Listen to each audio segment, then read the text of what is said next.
Madalas kong tanong sa anak ko, love mo ba si tatay? Mahal mo ba si tatay? Sarap po kasing pakinggan ng sagot. At sinasabi niya, oo. Kaya tinatanong ko, syempre, di ba? Bakit mo mahal si tatay? Ang sabi naman niya, kasi ikaw ang tatay ko. Kasi ako raw ang tatay niya. Sinasabi niya rin niya, syempre, kasi nagipaglaro ka sa akin, kasi naalagaan mo ko, kasi binibili mo akong laruan. Pero ang una-una niyang sagot ay kasi ako ang tatay niya. Kasi ako yung tatay niya. Sa Ebanghelyo po ngayon, mula sa 1:6, talata 30 hanggang 35, tinanong ng mga tao si Jesus, ano pong himalang maipapakita nyo para sumampalataya kami sa inyo? Ano pong kaya niyong gawin? Niusap siguro nila, okay naman yung isang beses na pagpapakain ng 5,000 tao. Kaya mo ba yung ginawa ni Moises? Ay, ilang taon? 40 taon pinapakain yung mga taga-Israel. Yung sa inyo po, isang araw pa lang eh. Baka naman may tinapay ka pa dyan.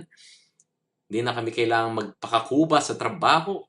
Pahingi na lang at kami sasampalataya yung 8 hours na work, 8 hours na worship.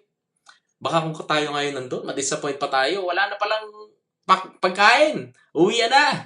Popost pa natin yan sa Facebook. Guys, ubus na raw yung tinapay. Wala nang isda. Hindi pa sila nahuhuli. Kapag tayo po ba nagdarasal? Kapag tayo po ba nagsisimba? Ginagawa ba natin yan unang-una para sambahin ang Diyos na may kapal? O tayo ba ay nagsusumamo lang sa ating pansariling kapakanan at pangangailangan? Sinasamba ba natin ang Diyos dahil kung sino siya o dahil malaki ang pangangailangan natin?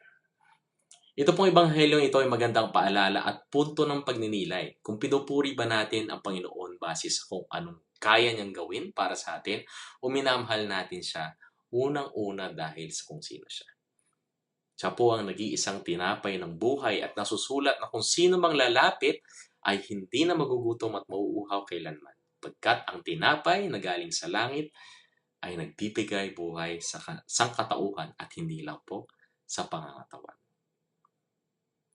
Samahan mo kapatid at i-declare natin sa ating isip at puso ang ating pag-ibig. Mahal kita, Jesus, dahil ikaw ang Panginoon ko. Dahil Diyos, ikaw ang Ama ko. Salamat sa pakikinig kapatid. Ito ang landas ng pag-asa.